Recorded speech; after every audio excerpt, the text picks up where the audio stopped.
meninas, na nossa aula de hoje de História, a gente vai fazer o quê?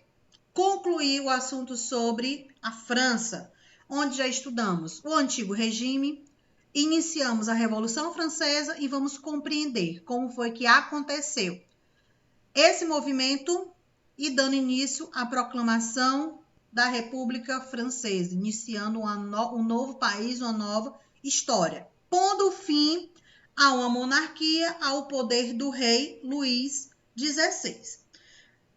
Quem assistiu às aulas gravadas vai compreender o que eu vou falar. Quem não assistiu vai ficar um pouco confuso, mas aí se ligue nas revisões, né? Que eu vou encaixando no decorrer da leitura. Pela questão de alguns alunos não terem o livro, vou espelhar aqui para vocês. Então, acompanhe na tela. Nós temos 10 anos de Revolução, da queda da Bastilha ao 18 Brumário. O que significa essa queda da Bastilha e o 18 Brumário? Consequentemente, monarquia perdendo o poder e iniciando a república. Então, aí, o primeiro parágrafo, Tereza. Bora lá. Começa aí lendo para mim.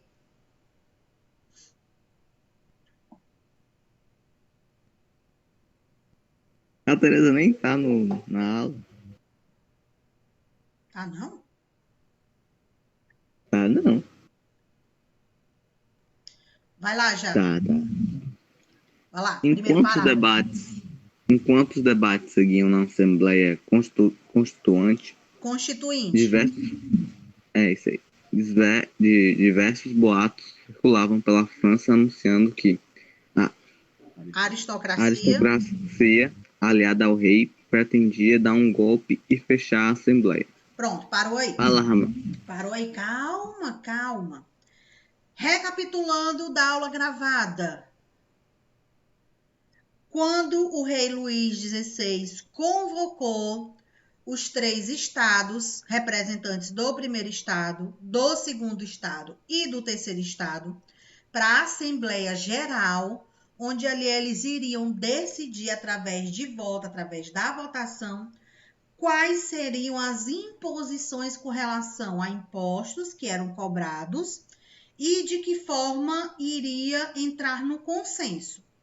Só que quando teve essa convocação, os representantes do terceiro estado, eles perceberam o seguinte: 80% da população francesa é de camponeses, pequenos comerciantes e pequenos artesãos. Então, se for ter essa votação, automaticamente estamos à frente, então podemos decidir pelo nosso povo, ou seja, decidir pela nossa classe. Mas o primeiro e o segundo estado, percebendo que eles poderiam ser derrotados, deram sugestões de fazer o quê? Os 2 estados se unirem e votarem e o terceiro estado votar sozinho. Se fosse dessa forma, o terceiro estado acabaria perdendo. Quando eles perceberam essa manobra, que é uma manobra política, eles abandonaram a Assembleia, eles abandonaram a reunião e dali saíram e disseram que iriam fundar uma nova Assembleia chamada de Constituinte, onde essa Assembleia Constituinte eles iriam lutar pelos direitos e deveres de todos, que todos deveriam ser cobrados, que todos deveriam ter os mesmos direitos e que deveria ser criada uma Constituição. O rei Luís XVI, não satisfeito, porque ele viu como uma ação de golpe de Estado, ele viu que o poder monárquico poderia perder naquele momento, ele mudou estrategicamente. Mudou de que forma? Determinando que o segundo estado e o primeiro estado, aqueles que não fossem da monarquia, no caso o clero, eles também pagassem os impostos. Eles não concordaram com essa ação. E aí foi feita novas bases de conversas. O rei determinou, por fim, que ninguém mais pagaria o imposto, nenhum tipo de estado, nem o primeiro, nem o segundo e nem o terceiro, mas que deveriam pagar o dízimo à igreja. Inicialmente todos aceitaram. Por quê? Eu vou pagar o dízimo à igreja. Esse dízimo era representatividade naquele período de como se fosse o pagamento pelas bênçãos, pelas graças alcançadas diante dos pedidos a Deus. E que a igreja colocava muito essa posição. Vocês pagando o dízimo, a igreja vai rezar, interceder pela sua família, pela sua plantação, pela sua atividade econômica, ou seja, se você tem um comércio, e dali nada de mal vai acontecer à sua família. E quando acontecia, o clero, que era o papa, o bispo, os padres, os monges, eles chegavam para essas famílias ou para essa autoridade, dependendo de quem fosse, e dizia que aquilo aconteceu como uma forma de castigo. Deus estava punindo por algo de errado que havia feito, que poderia ter sido um julgamento, um pensamento maldoso, que poderia ter sido uma traição, que poderia ter sido olhar de forma diferente para alguma pessoa. Só que os pecados que aconteciam, né, vamos dizer assim, de castigo da ideia de Deus, não era propriamente um castigo de Deus. Hoje a gente sabe que são eventos ocasionados pela natureza. Por exemplo, falta de chuva. Se não chove, eu não vou ter uma boa colheita, porque eu não vou ter água suficiente para irrigar minha plantação, não vou ter água suficiente para o solo ter a sua fertilidade, ou seja, ele ter a reposição dos nutrientes. E aí a igreja colocava como uma punição por algo de errado que eles haviam feito. Era uma forma, uma manobra de enganar o povo. Continuando aí, vamos lá. Alarmados, os setores pobres passaram a protestar de forma mais constante e violenta. A crise política, agravada pela escassez de alimentos, fez multiplicar nas cidades os saques aos comboios de grãos e armazéns, além dos ataques às alfândegas municipais. O que significa cada um desses? Eram os galpões onde ficava armazenado essas alfândegas, né? Onde ficavam armazenados os alimentos da corte, os alimentos que eles recebiam de muitos camponeses como forma de pagamento do imposto, os armazéns que eram dos grandes comerciantes para vender nas feiras medievais, nas feiras que ocorria de 30 a 45 dias em cidades da Europa, ficava esse tempo e depois se deslocava para outras cidades, e os saques de comboios, que eram as carroças que levavam os sacos de grãos da agricultura, ou seja, lá do campo com destino ao castelo, ou seja, com destino à cidade. Então, eles atacavam esses comboios. Aí um aluno fez o seguinte questionamento de manhã. Professora, isso que você está falando, vem à minha mente o filme... Então, um filme muito associado com Robin Hood, que a gente, lembrando um pouco da história, tinha esses ataques, eles saqueavam. Só que aqueles saques eram para ajudar o povo. Eles tiravam dos ricos para dar para o povo. Era uma forma de roubo, de furto. Era um ato errado? Até a gente pode dizer que sim. Mas, ao mesmo tempo, era um ato que era de sobrevivência para o povo nesse período, para os camponeses. Mas os camponeses, eles não plantavam? Plantavam. Mas quando eles estavam nesse período de crise, que eu falei lá na aula gravada, quando eles estavam nesse período de crise, eles tinham que optar. Eu vou pegar pouco que eu consegui colher, eu vou deixar para minha família se sustentar e eu vou ser preso, ou a minha filha, se já é uma adolescente, pode ser levada pelos soldados, pode ser tratada como escravo, pode ser abusada, pode acontecer mil e uma coisas com alguém da minha família, ou eu vendo para o comércio e o pouco que eu tiver eu dou para o rei, ou eu vou diretamente para o rei e digo que a colheita não foi boa e que o que eu tenho a oferecer a ele naquele momento é aquilo, mas que eu vou retornar em breve para pagar o resto. Então, eles tinham que pensar nessa questão de sobrevivência. Então, eles tiravam do seu alimento, do seu sustento. Ficavam sem nada para não serem punidos. Então, o Robin Hood, ele tinha, né, no filme, essa questão de ajudar exatamente essas famílias que estavam passando necessidade nesse período. Segundo parágrafo. Entre os dias 13 e 14 de julho do ano de 1789, na cidade de Paris, capital da França, foi palco de uma série de manifestações e revoltas, que foram chamadas de Jornadas Populares. O ápice, ou seja, o auge das revoltas ocorreu no dia 14 de julho, quando os parisienses tomaram a Bastilha, prisão e arsenal militar e o maior símbolo do absolutismo francês.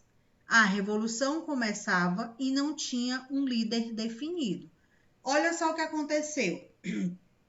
Terceiro Estado se reuniu, não estava mais satisfeito com nada do que o rei Luís XVI prometia.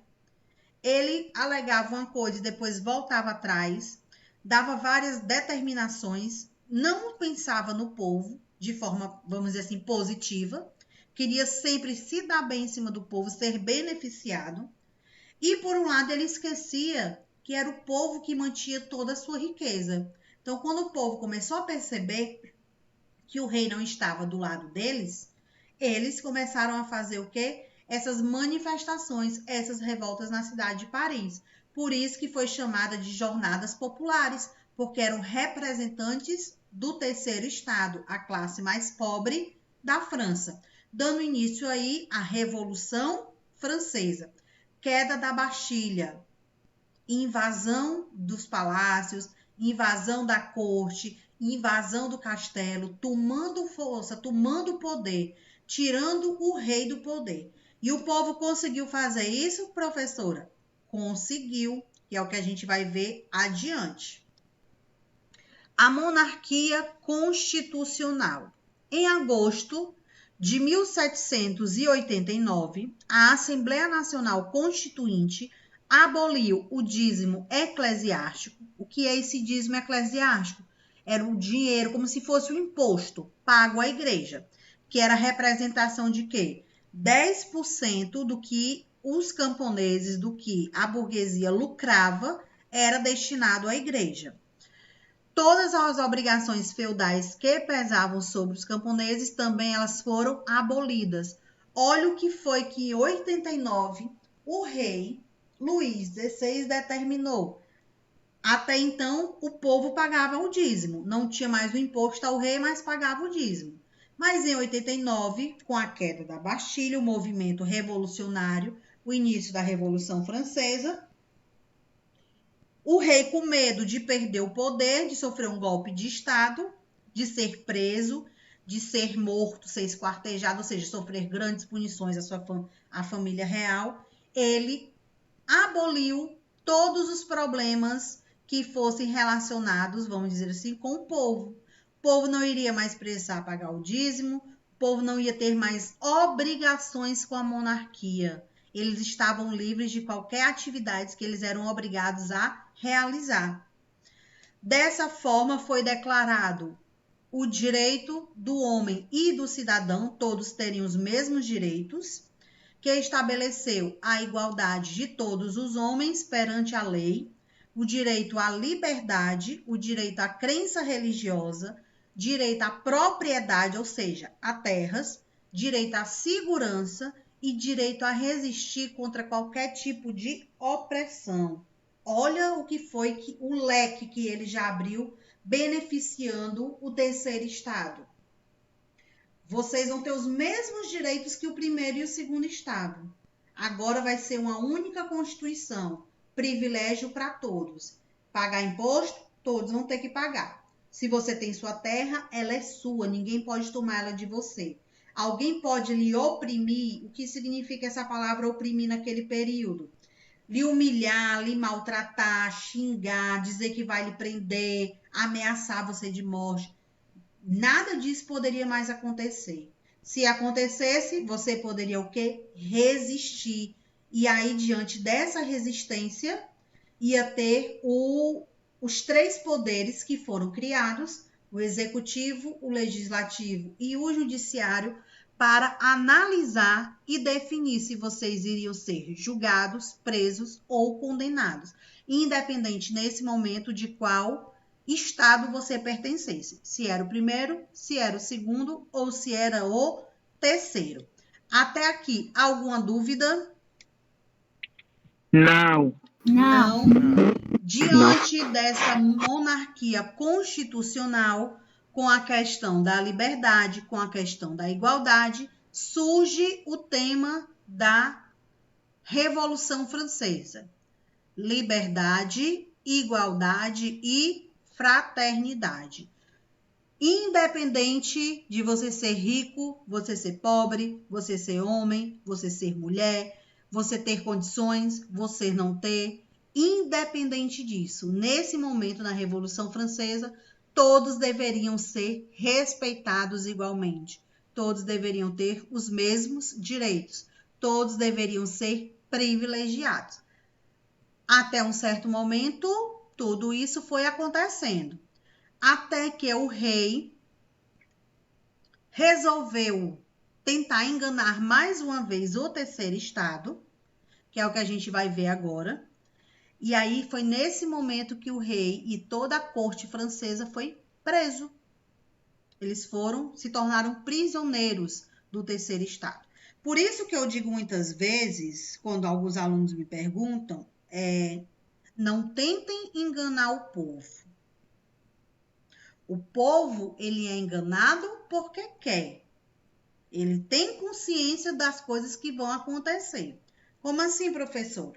Pegando hoje em dia, os nossos políticos, né? Campanha eleitoral, eles prometem 1001 coisas. Aí, você não vota naquele que está ali prometendo fazer alguma coisa pelo povo. Você vota no outro que lhe paga, que lhe deu uma cesta básica, que lhe deu um dinheiro, que deu cimento. Aí o que foi eleito foi o que você não votou. Aí depois você chega lá com um sorriso lindo e maravilhoso, reclamando que ele não está lhe ajudando. Você votou nele? Não. Você tem direito de exigir? Não. Você foi corrupto, vendeu o seu voto. Então o povo, ele se deixa ser enganado, vamos dizer assim. Todos nós temos consciência. Todos nós entendemos. E aqui o terceiro estado, ele ficou o quê? Cansado nesse período da França. Cansado de ser enganado. Quando eles entenderam, que até eles entenderem demorou. Principalmente porque os camponeses não sabiam ler e nem escrever. Mas quando eles começaram a entender que estavam sendo enganados, foi quando os comerciantes, os pequenos comerciantes, os pequenos artesãos, começaram a pagar os impostos, entraram nesse movimento junto com eles, começou a ter vários líderes para o movimento da Revolução Francesa, onde nesse período já tinha um exército comandado por Napoleão Bonaparte, mas o povo ainda estava bem diante dele, o povo estava ainda bem à frente dele, ele ainda não tinha sido vamos dizer assim, um líder nato, que fez com que todos os países tivessem medo dele. Esse medo foi posterior. Então, aqui continuando no segundo parágrafo. Em setembro de 1791, os deputados aprovaram a Constituição para a França, que estabelecia subordinação da monarquia à Constituição, que essa subordinação, o rei, ele deveria exercer todas as leis que estivessem na Constituição. Ele deveria seguir todas as leis. Ele não iria mais agir por conta própria. Segundo ponto que foi estabelecido na Constituição, a divisão do Estado em 3 poderes: executivo, legislativo e judiciário. Qual era o objetivo? O executivo, criar as leis, executar, o legislativo, fiscalizar e o judiciário, julgar quem não cumprisse. Terceiro ponto, voto censitário masculino. Só quem poderia votar era quem tinha condições financeiras e quem fossem homens. As mulheres não tinham direito a voto. Manutenção da escravidão nas colônias, ou seja, manter as colônias sob domínio da França. E nós temos um até hoje dentro do continente americano, que é a Guiana Francesa. Fim das restrições mercantilistas, fim dos acordos comerciais com países que estavam endividando a França, favorecimento do livre comércio, os comerciantes poderiam comercializar com qualquer país e colocar o preço que ele quisesse. Entra a questão capitalista. As medidas foram aprovadas, demonstrando o domínio da grande burguesia na primeira fase da Revolução Francesa. Então, conseguiu modificar a classe social da França, conseguiu modificar a questão também econômica da França. O rei Luís XVI, enquanto tudo isso estava acontecendo, ele estava lá aproveitando suas riquezas, comendo do bom e do melhor, aproveitando a natureza. Não, meu povo, ele estava planejando contra-golpes. É como se nesse período fosse uma guerra entre o terceiro estado e a monarquia.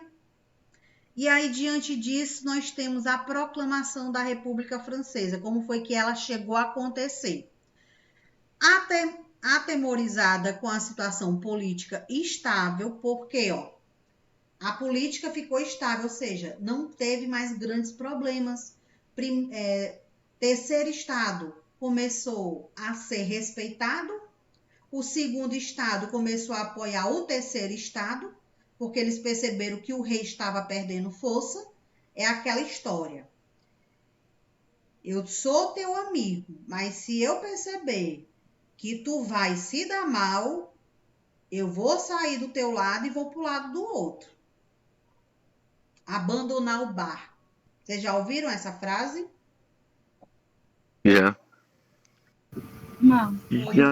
Foi o que o segundo estado fez. Eles abandonaram o barco. Ou seja, eles abandonaram a monarquia, perceberam que o terceiro estado tinha dado início à Revolução Francesa, eles estavam dominando todo o território, o rei a qualquer momento poderia ser pego, poderia perder o seu poder, poderia perder a monarquia, e dali estava iniciando um novo fato histórico, era o início da República.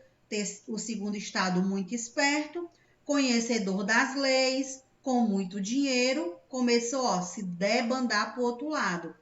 Dessa forma surgiram alguns grupos, que foram os jacobinos, girondinos, os grupos planícies ou os grupos cordilheiros.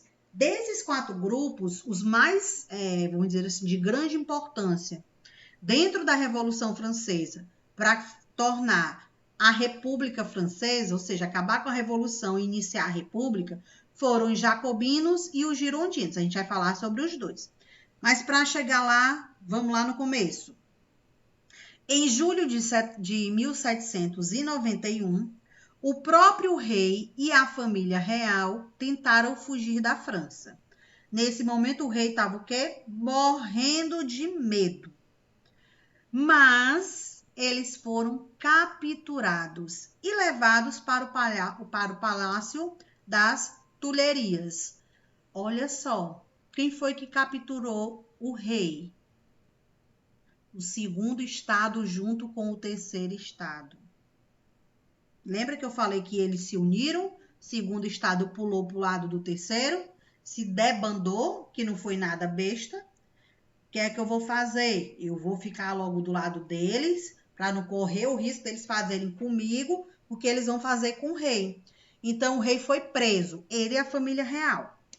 Em abril de 1792, a França entrou em guerra com outros 2 países, a Áustria e a Prússia, no mesmo momento que estava tendo a Revolução Francesa, que temia a propagação da Revolução. Então, a Áustria e a Prússia estavam com medo da população dentro do seu território fazer a mesma coisa que foi feito lá na França.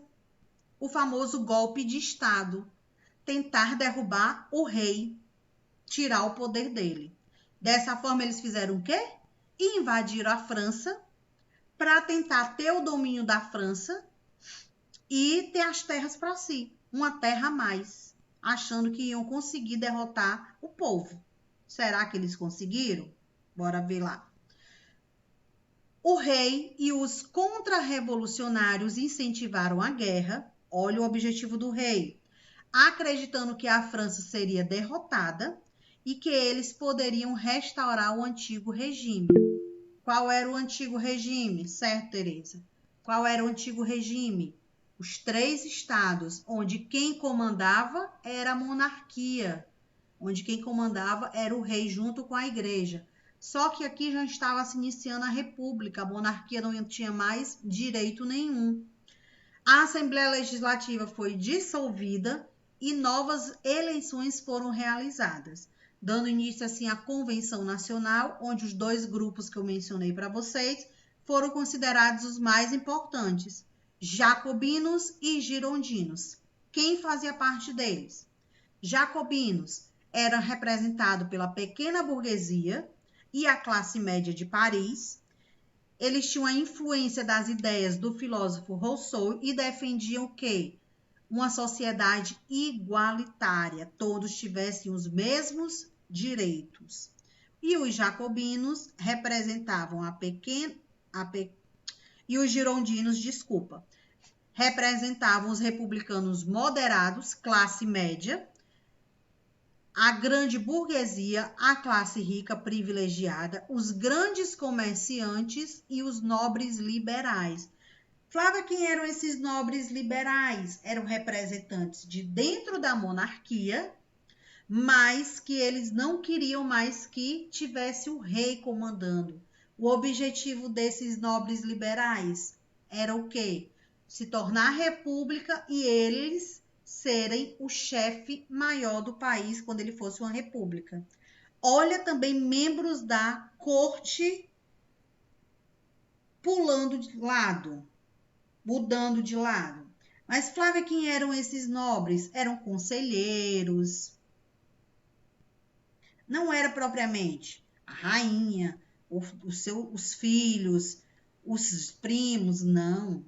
Eram pessoas de dentro da família real que se tornavam reais porque recebiam títulos, conselheiros, cavaleiros, e dali eles iam se tornar o quê? Novos chefes republicanos, ou seja, como se fossem presidentes. Então, os 2 grupos, jacobinos e girondinos. Segundo estado, ajudando o povo do terceiro estado a derrubar o poder monárquico. Derrubaram? Sim, prendendo o rei da França e toda a sua família, que consequentemente, depois dessas ações, eles foram mortos.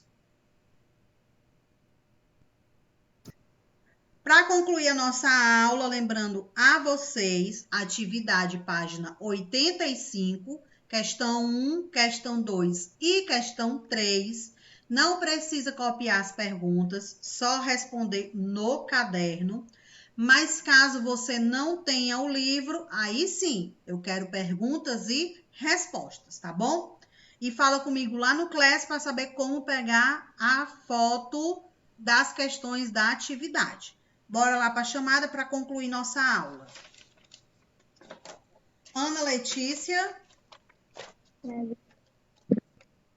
Ana Tereza. Arthur. Carlos Gabriel. Clarice. Presente. Jader. Presente. José Antony. Júlio César. Presente. Tô, Rebeca. Luana. Maria Luísa. Mateus. Presente. Matias. Miguel. Presente. Osmar. Rebeca, Presente. Vitória e o Ellen. Alguém não foi chamado?